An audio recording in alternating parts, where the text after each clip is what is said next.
things I decide to do with my spare time. So I just watched the absolute classic of cinema, movie 43.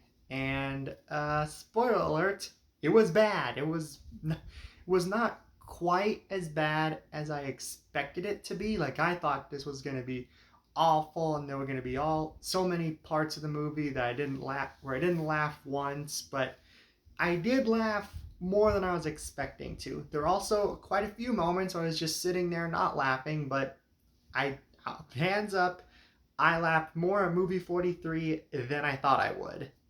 This is still objectively speaking a bad movie, and I probably wouldn't watch it again, like at least all the way through.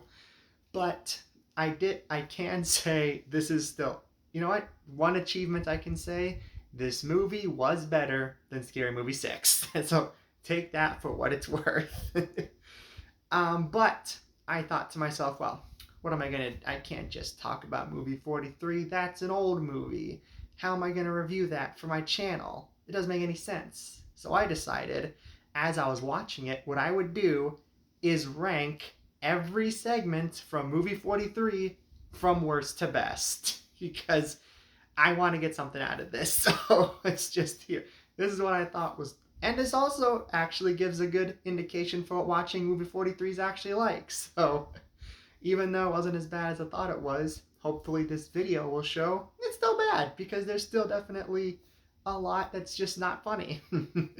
And for the record, I watched the international version of the movie.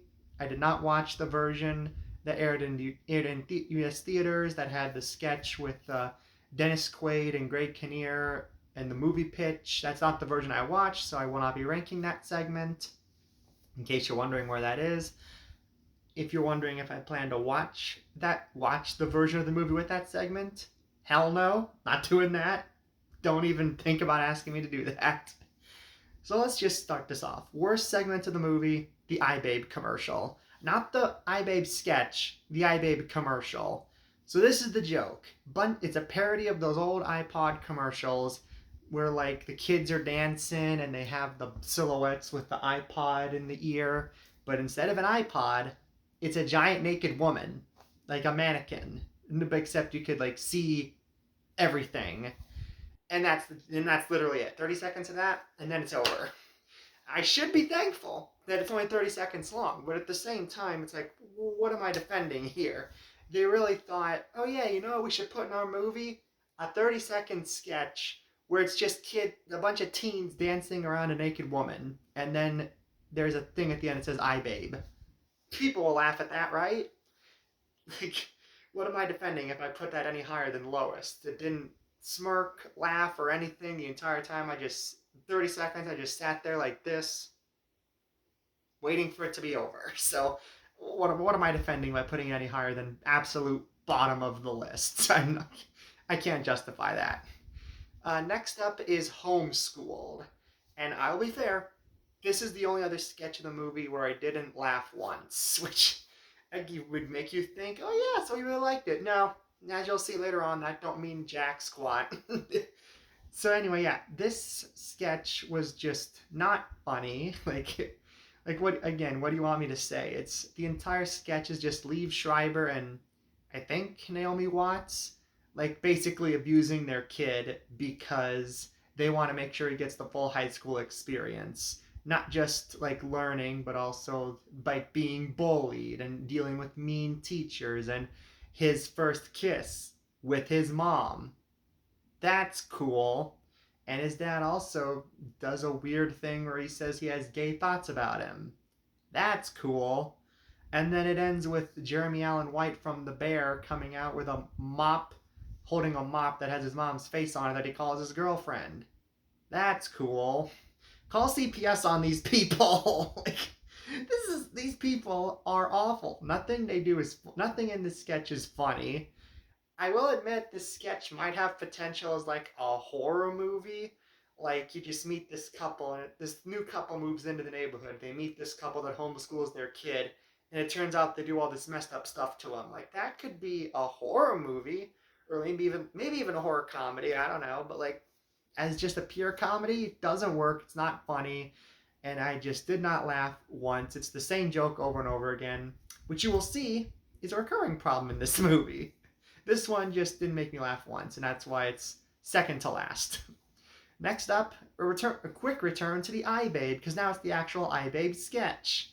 This is another one where I didn't really where I laughed one time when they show the iBabe commercial at the end and they put this like barbed wire around her lower regions to so that boys won't stick their body parts in it. Like that got, I'll admit, the visual got a chuckle out of me, but other than that, this was not funny. Like it's again just a bunch of this, like the entire sketch is just, hey, like if we made an iPod that was a naked woman and we put a fan in her bikini region, and then boys would try to do adult things with the iBabe, but don't know the man parts get all mangled up in the fan.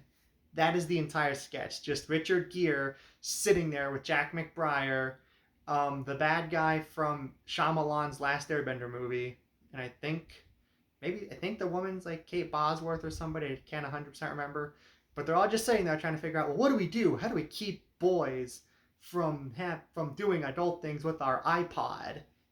Other products don't tell their customers not to do adult things with their iPod, so we can't do that. Well, we have, and it's just, and literally at the end, there's a joke where like they have this, where they just bring out an African American version of the iBabe, and it's like, now, and Richard Gere's like, now we give them a choice of color. Ha ha ha. Very fun. It's like, this is really stupid. It's not funny. It's like kind of weird how like it honestly, just looking at the visual of this naked woman standing there and it's like literally looks like a stuffed dead body. It's honestly kind of it's honestly degrading to just everyone, especially when Kate Bosworth or whoever that is tries to speak up, like, why are we even making this? And Richard Gere's just like, cool it, Aaron Brockovich, shut up. And Jack McBride's sitting there going, me, me, me, me, me, me, me. It's like, oh wow, this.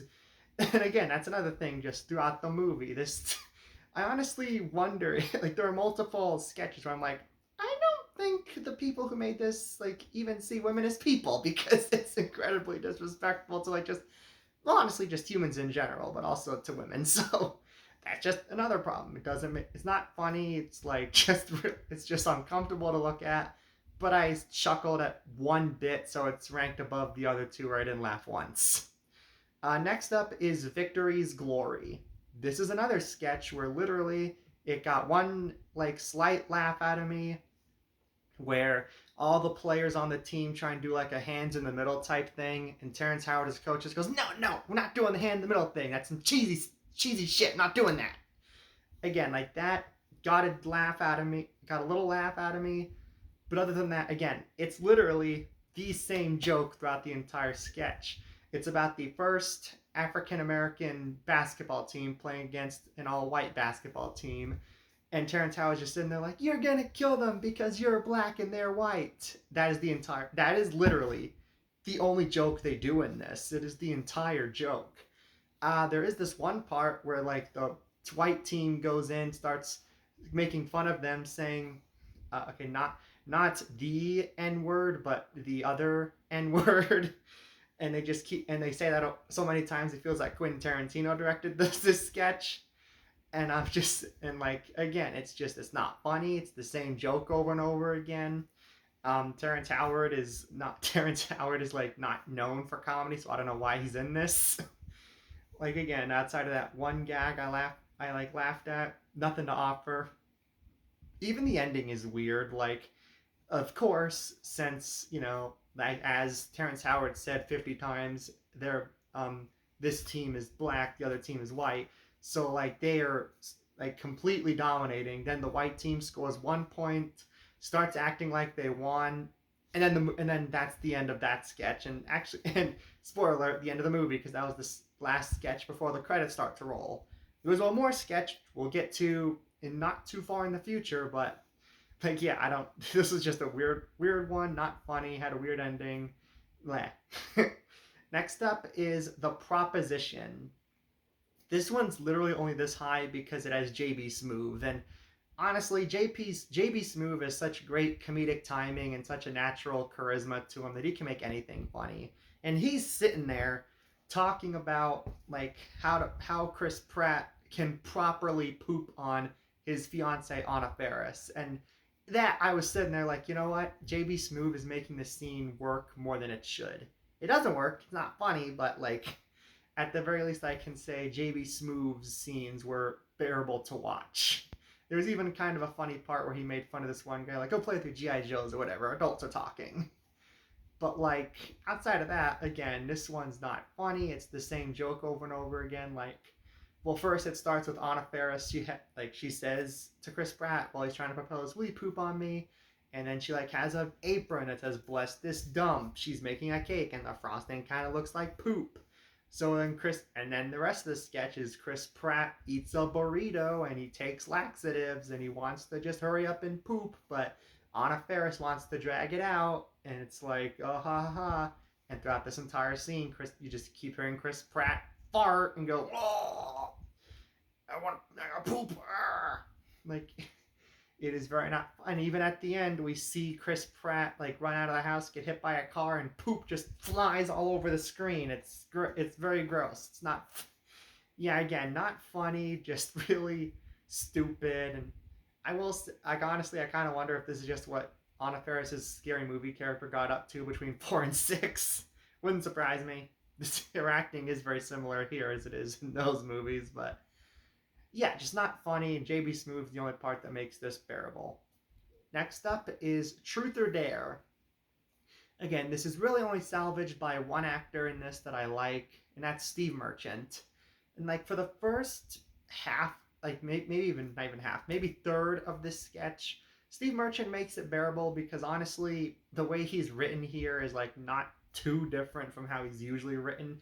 Not just in like American things that cast him, but even like in his own shows that he and Ricky Gervais make. Like when he writes for himself, this is kind of similar to how he writes. Like, I can't remember it anymore, but there was like one joke where like, oh yeah, it was about how when him and Halle Berry are talking, and like the topic gets to how there aren't many Jews in England in Europe anymore after what happened. Like, and again, that was funny. That legit feels like a joke you would see in like a something Steve Merchant and Ricky Gervais wrote. But like again, it just gets uncomfortable quick because like the premise is Steve Merchant and Halle Berry are on a date, and Halle Berry's like, I'm bored with the first date, so let's just play Truth or Dare. And like that's like not a terrible idea, but like again, it's just how like raunchy and offensive can we make this? Because it starts with like, again, like Steve Merchant pinches a guy's ass, and Halle Berry has to blow out a blind boy's birthday candle, and like again, I could see someone in a Ricky Gervais Steve Merchant show daring someone to blow out a blind boy's birthday candles. But again, then it just gets really, again, it like escalates to Steve Merchant doing a strip tease for a woman and practically assaulting her. Halle Berry has to make guacamole with her boob. Steve Merchant has to get a tattoo of a penis on his face. Halle Berry gets plastic surgery so he has giant lips and giant boobs. Steve Merchant has to get surgery so he literally looks Asian with the slant eyes, bowl haircut, and giant buck teeth. And I'm like, how did this pass in 2013? How is this? How did nobody look at this and go, no, maybe we shouldn't do that? And I actually did remember there is one other part that got a slight laugh out of me, and it's when one of the dares is Steve Merchant has to listen to Snooki reading Moby Dick. Like that was just so dumb and so felt like a Family Guy cutaway gag. I kind of chuckled at it, but like, yeah. This one is one of the stupider ones. It's one of the more graphic ones. The only reason it's not lower is because at least Steve Merchant has like a natural charisma to him at the beginning. Next up, here we go with the real final sketch of the film, Beezle. I had some hopes for this one because it's written and directed by James Gunn, who I really like James Gunn. I really love his the Guardians movies. I liked Superman. I liked his that movie he did with Rainn Wilson, Super, and he's done some other stuff that I've liked. This ain't one of them because this is clearly, I think maybe the thing is someone has to be there to tell James Gunn no. Someone has to just be there and say, yeah, James, you can't. That's not funny, James. We're not doing that. But this is like they just did not tell James Gunn no. So he's like, whatever stupid stuff I can, disgusting stuff I can think of, it's going in there.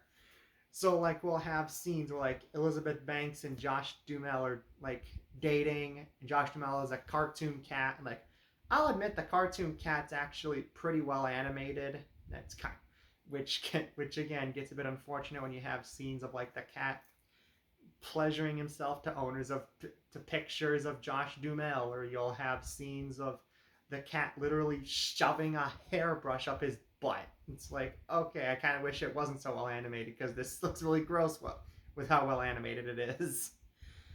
And you'll just have scenes where like Elizabeth Banks gets peed on by the cat because pee is funny. And like there are some, again, the reason this isn't like ranked lower aside from the animation is like once in a while Elizabeth Banks pointing out how like the cat will do ridiculous things like literally pull a thermometer out of nowhere and just act like it's sick is a little funny. And this random ending where like Elizabeth Banks ends up beating the cat to death with a shovel at a kid's birthday party, and so all the kids stab her to death with cake forks was so out of nowhere. I kind of laughed at it, but yeah, this one's just gross. If you don't want to see a cartoon cat doing all these gross things with itself or with Josh Duhamel, like literally the movie ends with Josh Duhamel and the cat French kissing because why not? Yeah, I don't know what James was thinking when he wrote and directed this, but like, yeah, I'm glad he got all. I guess I'm glad he got all that out of his system. Next up is Happy Birthday. Again, this one's like only reason it's not ranked lower. So this one, there's redeeming factors. 2 jokes I laughed at and 1 performance I liked.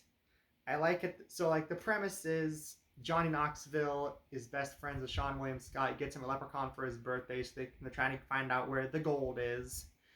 The 2 funny jokes are so Sean William Scott's pissed off that Johnny Knoxville slept with his girlfriend, and at one point Johnny Knoxville's like, "Let me make it up to you." And Sean William Scott says, "Can I sleep with your girlfriend?" And Johnny Knoxville says, "Well, she broke up with me when she found out I slept with your girlfriend, so I can't arrange that." Like that was a little funny. And I like when Johnny Knoxville and Sean William Scott kill the leprechauns and just literally put them in garbage bags and throw them out in the trash outside. That was pretty funny.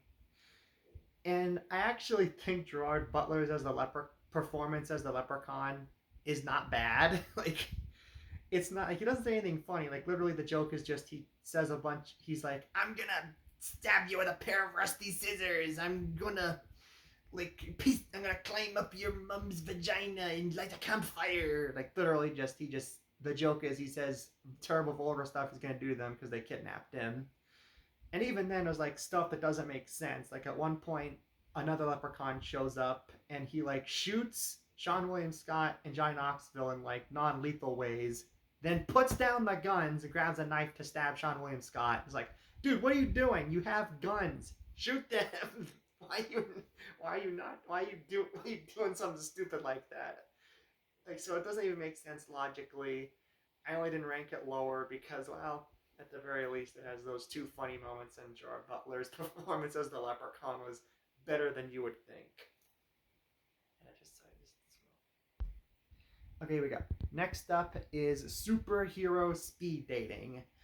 For the most part, this one's pretty similar to the other ones. Just a lot of unfunny jokes, and I usually like Jason Sudeikis, but his Batman performance is like one of the most obnoxious Jason Sudeikis performances I've ever seen. Like he is just incredibly annoying here.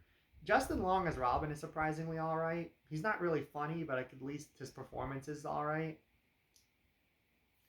And like again, the only reason I have this ranked as high as I do is because again, there are 2 funny jokes here. One where like Superman comes in to grab Robin, and it's like a quick cut. It's like you just see a flash, Robin disappears, and all of a sudden they're in the bathroom and Superman's threatening him. That was kind of funny. And I like when when they go to fight the Joker, Robin grabs like a olive from a cocktail, throws it in Penguin's eye, and he goes, "Ah, my non-monocled eye!" Like that was pretty funny. But I guess that's it. Like the rest of the sketch is just Uma Thurman as Lois Lane saying, "Oh, she broke up with Superman, so now he just floats outside of her apartment at night and just pleasures himself in front of her." Or Supergirl shows up and she's like, "Hey, what's up?" And she's like, "Hey, what's up, Robin?" And Batman's hiding on the table, so he just talks about how hairy she is down there. It's monotonous, not funny. Oh, and Leslie Bibb comes in at one point as Wonder Woman and says, "Batman, you were supposed to call me. Do you know what it's like to go to Planned Parenthood on your own as Wonder Woman? It's awful." And it's like, what are we doing? What is this? It's just monotonous bad jokes which they think will make you laugh because it's famous people dressed up as superheroes. It's not funny. It's two good jokes. Save it from being lower. Next up is Middle School Date. Here we go. This is the one, and this is the one where like, if the iBabe sketch is degrading to women, this one's totally degrading to men because it treats men like complete dumbasses. Like, so the premise is, the main kid from that Robert Rodriguez film Shorts and Chloe Grace Moretz are on a date. Chloe Grace Moretz gets her first period, and at first, the kid from Shorts and his older brother McLovin don't know what to do. And like, okay, they're dumb kids. Fair enough, they don't know what to do. Fine.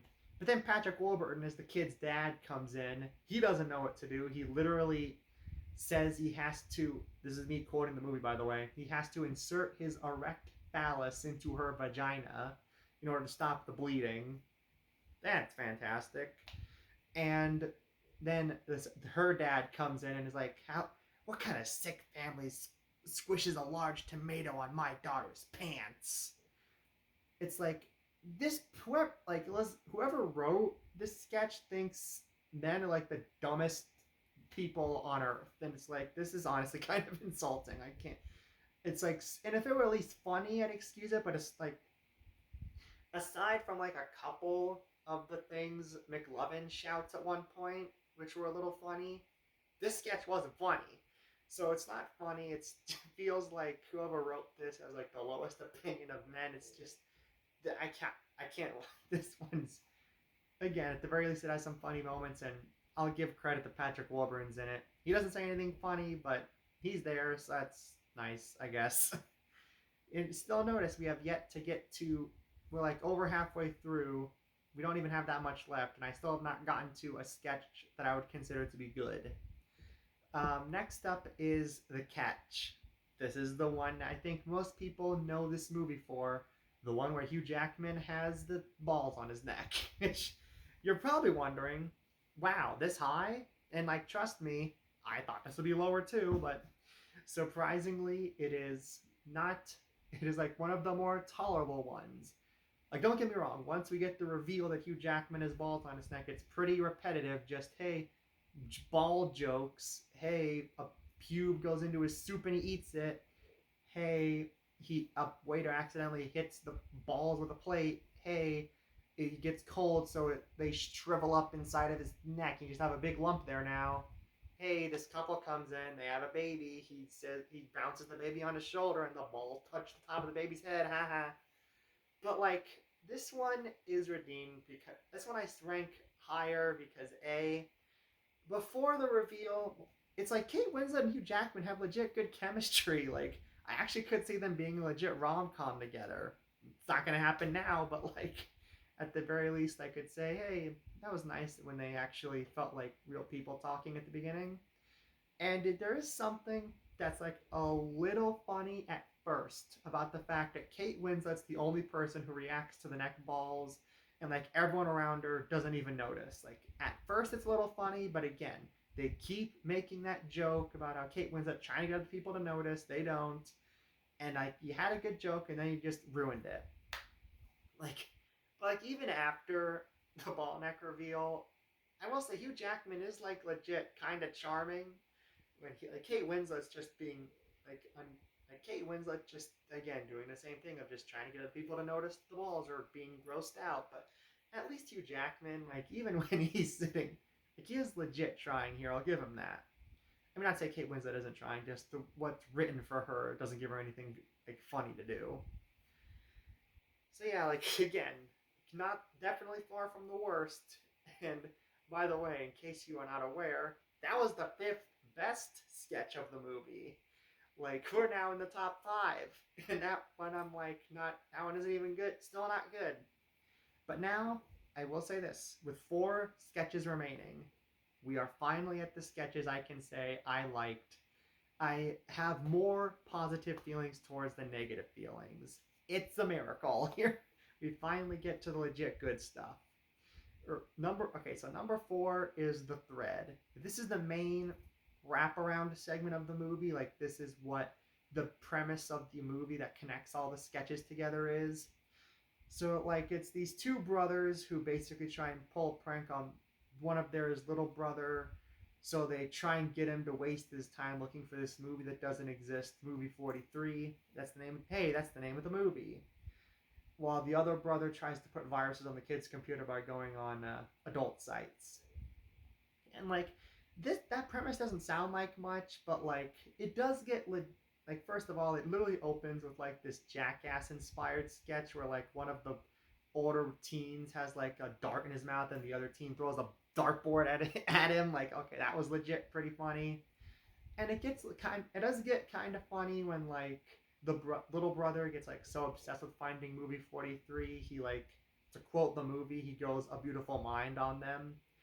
And like again, when it kind of escalates to the point where like all these like foreign terrorists are like trying to track them down, like, do you know where movie 43 is? You will find it for us or we will find you and kill you.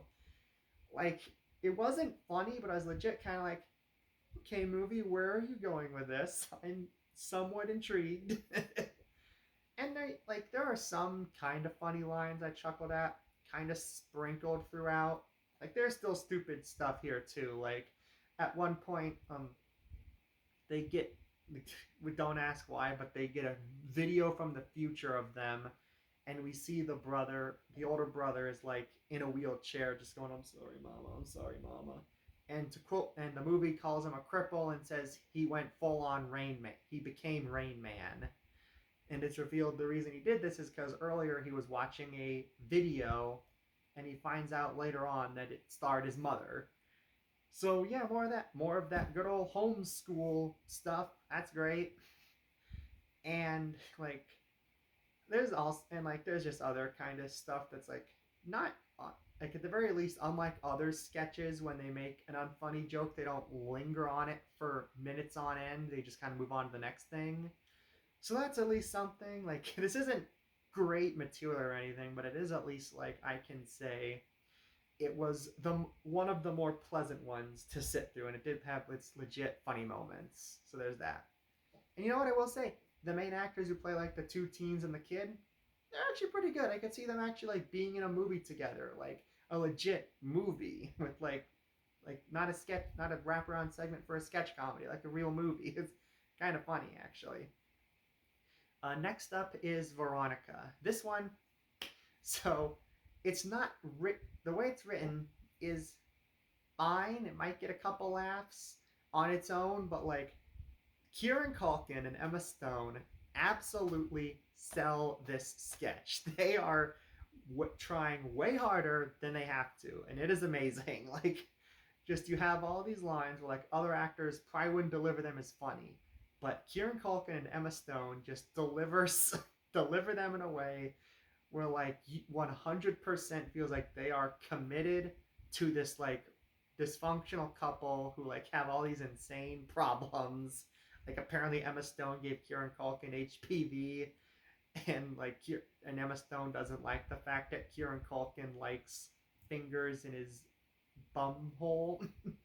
Like but again, like the way they deliver these lines makes them so funny. Like at one point, Kieran Culkin just puts his finger in Emma Stone's mouth, and just a single tear rolls down her cheek, and I freaking lost it at that. That was like probably the funniest part of the whole movie. And again, just the face of like pure devastation she has. Like there is a reason that these people have Oscars. They're committed to this bit. And even like the fact that like Kieran Culkin's accidentally saying a lot of this over a store intercom. You'd think that'd be stupid, but even then it's funny because everyone in the store gets so invested in what they're saying and is like, no. And when Emma Stone leaves, which by the way, the line she leaves the sketch with is, as she's leaving, she turns around and says, I'll see you in church. Like, yeah, like, okay, that one legit, I think most actors, I think like that one is just a legit funny line, but like, again, like again, like, and then the people in the store like say they'll cover Kieran Culkin's shift at the store so he can go and chase after Emma Stone was pretty funny. Like legit, like yeah, this one was actually pretty funny. Like if this was just a sketch uploaded on YouTube, I think people would probably like it.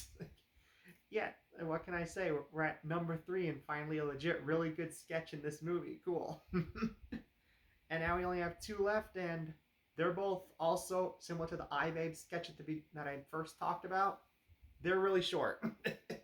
Like this next one's like 30 seconds long. It's number 2 is a Tampax commercial. Literally, it's a Tampax commercial. It is literally like just a woman's on a beach. She goes in the water. A shark eats her, and then this text on the screen says Tampax now leak proof, and that's it. That's it. But like again, that's a legit pretty funny punchline. I actually laughed out loud at that. And you know what? It's short and sweet. What do you want? It's like, what do you want me to say? It's one of the best things this movie has to offer. And number 1, best sketch of movie 43, Machine Kids. This is a PSA trying to tell you not to abuse the little kids who live inside machines. Like again, you'll just have these people, these kids sitting in an ATM pushing money out of the slot, and people are like, hey, yeah, yeah. You're like, oh, thanks, machine. And like the kids are just like, please help us. And you'll have this guy trying to send a fax, like you on a copy machine. The copy machine is working, so he's like slamming it, going like, stupid thing. And these kids are inside, like, please stop. And the narrator's just going, can't you see they're trying their best? And it ends on the line, like the line I think I'm gonna most take away from this movie, just machines. They're full of kids.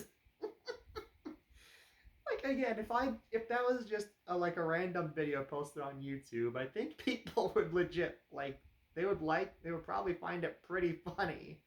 Like again, it's not much. It's like only a minute long, and it's just a little PSA spoof. But like, it's legit. Probably in terms of like the amount of time that it's on screen and and the amount of times I laughed at it, this is, I would say, probably the best thing this movie has to offer. So there you go. I said the 3.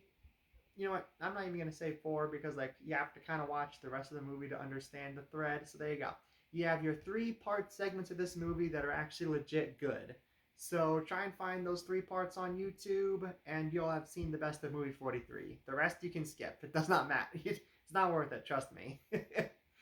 Even if I said, yeah, a couple of jokes made me laugh. Like what? You're gonna watch a 7-minute segment of like Hugh Jackman with balls on his neck because you'll laugh twice and in 7 minutes? That's what you're gonna do? No, it's not worth it. Trust me, it's not worth it.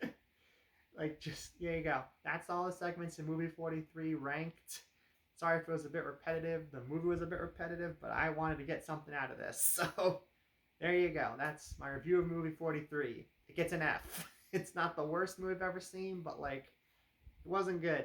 And really looking at each sketch individually, it's like, man, most of these I can say are pretty bad with 1 or 2 laughs. That's it.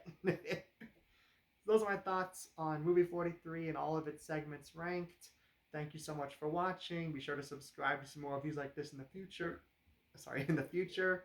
If you for some reason have seen movie 43, go and let me know what you think. What are some of your favorite segments in the movie? What are some of your least favorite segments in the movie? Tell me what you think in the comments below. And on that note, I will see you next time. Have a great day.